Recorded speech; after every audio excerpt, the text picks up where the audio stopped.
Haleluya, salam damai sejahtera di dalam cinta kasih daripada Bapa kita Tuhan Yesus Kristus. Kita berterima kasih terus kepada Tuhan, bersyukur.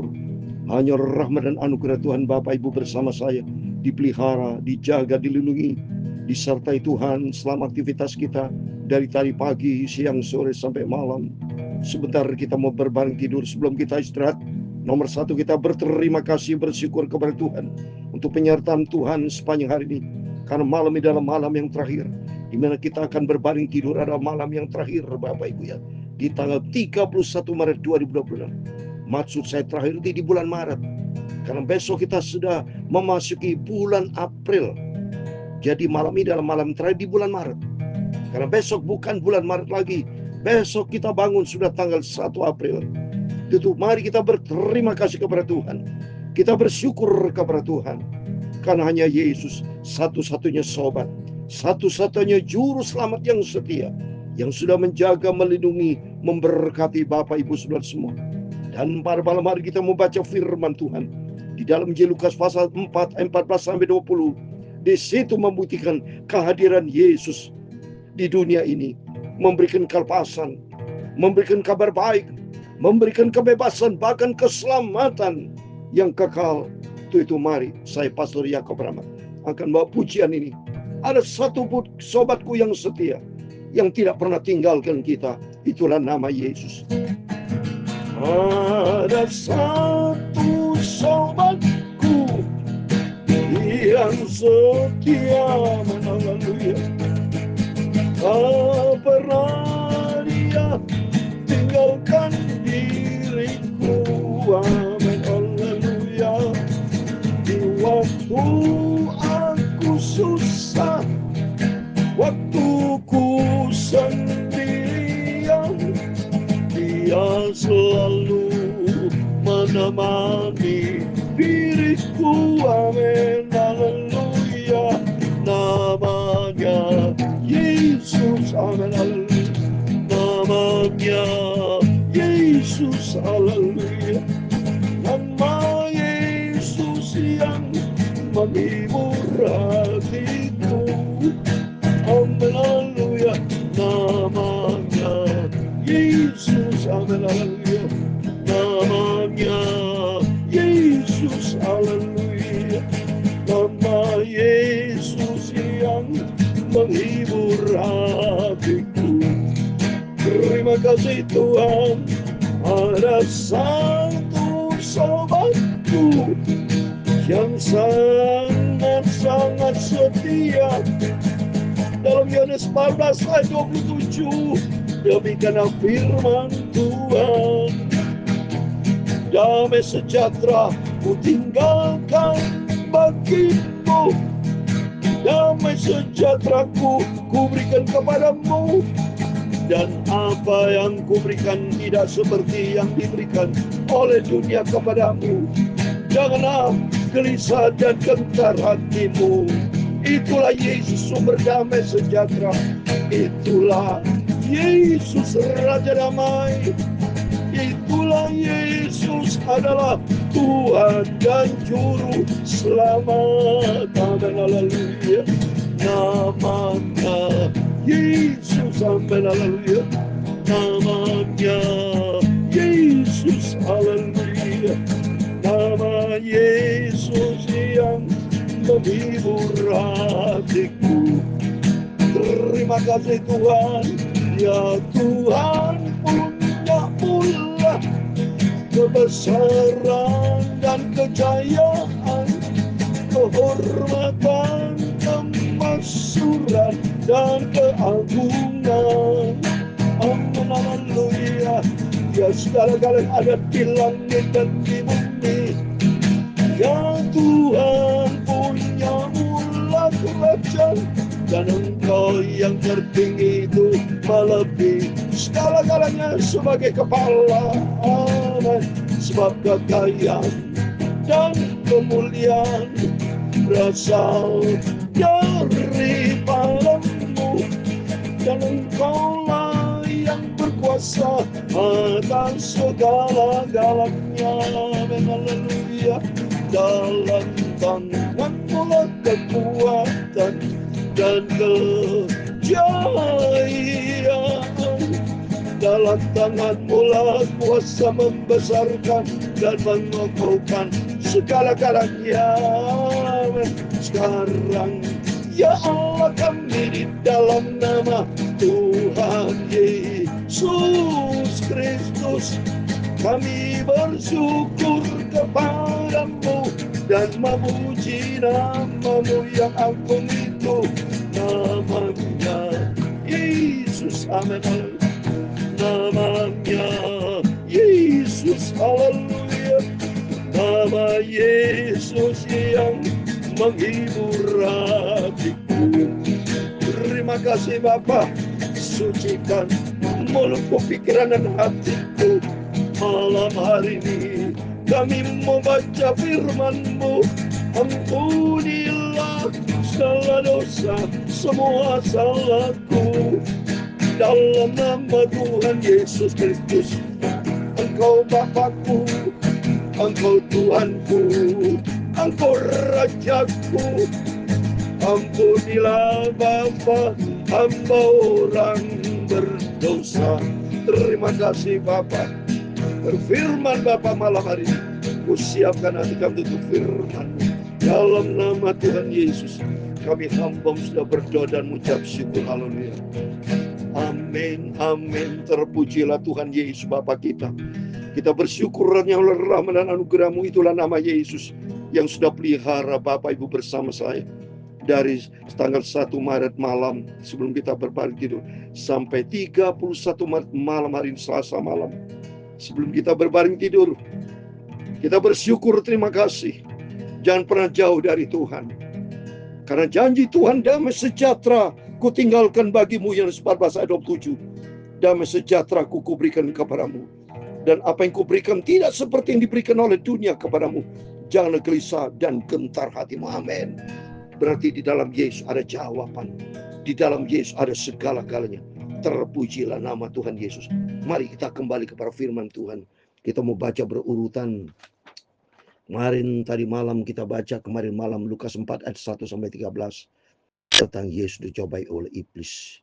Dan saya katakan iblis seperti singa yang mencari siapa. Tapi mari kita datang kepada Yesus. Karena dalam Yohanes 10 ayat 10, Yesus datang memberikan hidup dengan segala kelimpahan. Tapi pencuri datang untuk mencuri, membunuh, dan membinasakan. Untuk itu mari kita datang kepada Yesus. Karena kehadiran Yesus memberikan jawaban atas segala-galanya. Mari kita kembali kepada firman Tuhan. Oh, terpujilah nama Tuhan Yesus. Saya sangat suka cita kalau melayani pekerjaan Tuhan, sungguh. Karena di balik tekun pikul salib ada kemuliaan yang kita akan terima nanti. Kita membaca, mari Yesus kembali ke Galilea, ayat 14, Lukas 4. Dalam kuasa roh, kembalilah Yesus ke Galilea, dan tersiarlah kabar tentang dia di saudara. Coba ini, kuasa roh. Berarti tolong garis bawahi kuasa roh Yesus. Mari Bapak Ibu bersama saya, kita mau selalu dekat sama Tuhan. Kita selalu minta Roh Kudus tuntun kita. Sebab kita sadar ada 3 bentuk roh ya. Roh Tuhan, Roh Kudus, Roh Yesus, Roh Kristus, Roh Bapa, Roh Allah, itu semua sama ya. Biar kita minta sama Tuhan, Roh Kudus, Roh Allah, Roh Bapa, Roh Kristus, Roh Yesus ya. Itu akan berkuasa dalam kehidupan kita. Hari ini hari hidup yang penuh tantangan ini. Kalau tidak dikuasai Roh Kudus, dikuasai iblis. Saya katakan iblis seperti singa mencari siapa yang ditelan. Kalau kita tidak ada kuasa roh, berarti hati kita kosong. Kalau kehidupan kita kosong, masuk itu iblis. Iblis jangan berikan kesempatan. Ya, dalam Efesus 4 ayat 27, jangan berikan kesempatan kepada iblis. Saya mau baca supaya saya tidak salah ayatnya sudah ya. Saya mau baca supaya kita jangan berikan kesempatan iblis. Efesus 4 ayat 27. Dan jangan beri kesempatan kepada iblis. Makanya Yesus selalu dikuasai Roh Kudus. Oke, setiap kita Bapak Ibu mari biar Roh Kudus berkuasa. Roh Kudus berkuasa kalau kita dekat sama Tuhan. Karena yang punya Roh Kudus itu Tuhan. Karena janji Tuhan di dalam Yohanes 14 ayat 26 27 ayat 16 17. Roh aku minta kepada Bapa akan mengaruniakan kepada kita, Roh Kudus akan menyertai kita. Ini dia janji. Yohanes 14 ayat 16. Aku akan minta kepada Bapa, ia akan memberikan kepadamu seorang penolong yang lain supaya Ia menyertai kamu selama. Ia menyertai kita. Roh Kudus. Kalau kita disertai Roh Kudus mau. Tapi ada orang disertai Roh tidak mau. Ya, hidup mau di dalam kuasa iblis, mau main-main dengan dosa, nggak bisa, saudara. Hancur kita. Di luar Roh Kudus, di luar Roh Tuhan, di luar Yesus, gagal total kita. Bahkan dalam Roma 8 ayat 9 dikatakan, kalau seorang tidak memiliki Roh Kristus, ia bukan milik Kristus. Kalau bukan milik Kristus, ya sudah dikuasai oleh iblis. Lihat ini, Roh Tuhan berkuasa dalam kehidupan Yesus. Ayat 15, sementara itu ia mengajar di rumah-rumah ibadat di situ dan semua orang memuji Dia. Coba dia, semua orang butuh sama Yesus. Semua orang memuji akan Tuhan karena dalam diri Yesus penuh dengan kuasa. Demikian kehidupan kita. Kalau kita penuh dengan Roh Tuhan, penuh dengan Roh Kudus, beda, saudara. Kita akan tampil beda. Kita penuh dengan kemuliaan Tuhan. Dan orang akan respect. Orang akan datang. Sebab dalam diri kita bukan kita lagi. Tapi Roh Tuhan berkuasa dalam kehidupan kita. Jadi yang pertama, mari kita minta sama Tuhan. Supaya Roh Kudus berkuasa dalam kehidupan kita. Terus ayat 16. Ia datang ke Nazaret. Tempat ia dibesarkan. Menurut kebiasaannya. Pada hari Sabat ia masuk ke rumah ibadat. Lalu berdiri hendak membaca dari Alkitab. Tolong garis bawahi, rumah ibadat dan Alkitab. Membaca Alkitab. Mari. Yang kedua, kita mau selalu hadir dalam rumah Tuhan. Membangun persekutuan dengan Tuhan dengan setia, Bapak Ibu. Setia kepada Tuhan. Dan setia juga rajin baca Alkitab di sini tuh. Membaca dari Alkitab. Mari kita senantiasa penuh dengan Roh Kudus. Orang ciri-ciri penuh dengan Roh Kudus, pasti dia rajin berdoa. Rajin bersekutu dengan Tuhan, rajin hadir di rumah ibadat, dan selalu rajin baca Alkitab dan menjadi pelaku firman Tuhan. Ayat 17. Kepadanya diberikan kitab Nabi Yesaya, dan setelah dibukanya, ia menemukannya nas di mana ada tertulis, Roh Tuhan ada padaku, oleh sebab ia telah mengurapi aku untuk menyampaikan kabar baik kepada orang-orang miskin, dan ia mengutus aku untuk memberitakan pembebasan kepada orang tawanan dan penglihatan bagi orang-orang buta, untuk membebaskan orang-orang tertindas, untuk memberitakan tahun rahmat Tuhan telah datang. Amin. Nubuatan Nabi Yesaya kurang lebih antara 600-700 tahun sebelum Yesus. Itu tertulis, saudara. Yesaya pasal 61. Saya mau baca persis ayatnya. Yesaya 61 ayat 1 dan 2, demikian firman Tuhan. Roh Tuhan Allah ada padaku, oleh karena Tuhan telah mengurapi aku. Ia telah mengutus aku untuk menyampaikan kabar baik kepada orang sengsara dan merawat orang-orang yang berumah hati, dan memberitakan pembebasan kepada pembebasan, kepada orang tawanan, dan kepada orang-orang terkurung kelepasan dan penjara, untuk memberitakan tahun rahmat Tuhan dan hari pembalasan Allah kita, untuk menghibur semua orang berkabung. Demikian firman Tuhan, kitab Nabi Yesaya pasal 61 ayat 1 dan 2. Mari kita mau selalu dekat dengan Tuhan. Yang pertama, Roh Kudus berkuasa dalam kehidupan kita. Kalau Roh Kudus berkuasa dalam kehidupan kita, pasti kita mau selalu hadir dalam rumah ibadat, bersekutu dengan Tuhan, dan kita rajin baca Alkitab. Ya, terus berikutnya, kalau Roh Kudus berkuasa, artinya ayat 18, Roh Tuhan ada padaku. Berarti kembali lagi Roh Kudus berkuasa. Roh Kudus ada di dalam kehidupan kita, sehingga kita ada urapan Tuhan untuk menyampaikan kabar baik. Sering senantiasa Bapak Ibu harus bagi hamba Tuhan beritakan kabar baik. Injil itu namanya kabar baik. Untuk menyampaikan kabar keselamatan, kabar kelepasan. Ya Yesus, kehadiran Tuhan memberikan kabar kelepasan, kabar baik, itu Injil. Ya, kelepasan, kabar baik kepada orang miskin. Ia telah mengutus aku memberitakan pembebasan, kelepasan, kebebasan atas dosa, sehingga setiap kita bukan lagi hamba dosa, tapi hamba kebenaran. Dan terus kita bacakan firman Tuhan. Dan ayat 20, kemudian ia menutup kitab itu, memberikan kembali kepada pejabat lalu duduk, dan mata semua orang dalam rumah ibadat itu tertuju kepada, tolong garis bawahi, tertuju kepada. Amin. Orang yang penuh dengan Roh Kudus senantiasa tertuju kepada Yesus. Karena Yesus yang punya Roh Kudus. Kita diberikan karena kasih karunia Tuhan. Mari kita minta pada malam hari ini, Tuhan, biar Roh-Mu ya Tuhan, Roh Kudus berkuasa dalam hidupku. Dan kalau kita rajin penuh dengan Roh Kudus, kita pasti rajin hadir di rumah Tuhan, setia kepada Tuhan, dan rajin baca Alkitab. Sehingga kalau rajin baca Alkitab, membaca Alkitab, renungkan firman Tuhan, makin hari kita dibentuk sama Tuhan. supaya kita memiliki karakter ilahi. Satu mari kita mau cinta Tuhan. Kapan lagi Bapak Ibu, kalau bukan dari saat ini. Firman Allah saya sampaikan tiap pagi, tiap malam, mendorong kita bersama. Yesus adalah pusat hidup kita. Sentral kita hidup Yesus. Mari kita menjadi pelaku firman. Firman Allah mengajar kita dari sejak kemarin. Biar Roh Kudus kan memenuhi kita. Sebab saat ini sudah tanda-tanda hari zaman, saudara. Lihat peperangan tidak pernah berhenti.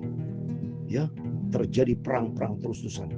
Jangan sampai nanti suatu hari kelak akan mengalami masa-masa kesukaran. Kita berserah total kepada Tuhan. Kita menjadikan Yesus sebagai pusat sentral dalam hidup kita. Dan selalu saya berdoa, kalau memang Tuhan berkenan, ada perdamaian antara Israel dan Iran, termasuk Amerika dan dunia semuanya. Supaya mereka takut sama Tuhan, percaya kepada Tuhan, sebab hanya di dalam Yesus ada kelepasan. Di dalam Yesus ada kabar baik, ada damai sejahtera, ada sukacita. Bahkan di dalam Yesus ada keselamatan. Tidak ada pribadi lain dalam hidup kita, hanya satu, itu adalah nama Yesus. Namanya Yesus. Amin. Haleluya. Namanya Yesus. Haleluya. Nama Yesus yang menghibur hatiku. Amin. Haleluya. Namanya Yesus. Amin. Haleluya. Namanya Yesus. Haleluya. Nama Yesus yang menghibur hatiku. Jadikan Yesus sebagai pusat sentral hidup kita. Tuhan memberkati engkau dan melindungi engkau. Tuhan menyinari engkau dengan wajahnya dan memberi engkau kasih karunia. Tuhan menghadapkan wajahnya kepadamu dan memberi engkau damai sejahtera. Bapa kami yang di surga, dikuduskanlah namamu. Datanglah kerajaanmu, jadilah kehendak-Mu di bumi seperti di surga. Berikanlah kami pada hari ini makanan kami yang secukupnya, dan ampunilah kami akan kesalahan kami, seperti kami juga mengampuni orang bersalah kepada kami. Dan jangan membawa kami ke dalam pencobaan, tetapi lepaskanlah kami daripada yang jahat, karena Engkau-lah yang mempunyai kerajaan dan kuasa dan kemuliaan sampai selama-lamanya. Amin. Amin. Selamat malam. Tuhan memberkati kita semua. Kita tutup malam akhir tanggal 31 Maret ini 2026. Dan kita akan beristirahat tidur di bulan Maret ini adalah malam terakhir. Karena besok tanggal 1 April merupakan hari yang pertama kita di tanggal 1 bulan yang keempat, April besok. Kita tutup 31 Maret ini dalam nama Bapa, Putra dan Roh Kudus. Tuhan Yesus Kristus berjaga dan berdoa melalui firman Tuhan malam hari ini. Biar kehidupan kita dikuasai Roh Kudus, berkuasa buat setiap kita. Amin. Puji Tuhan.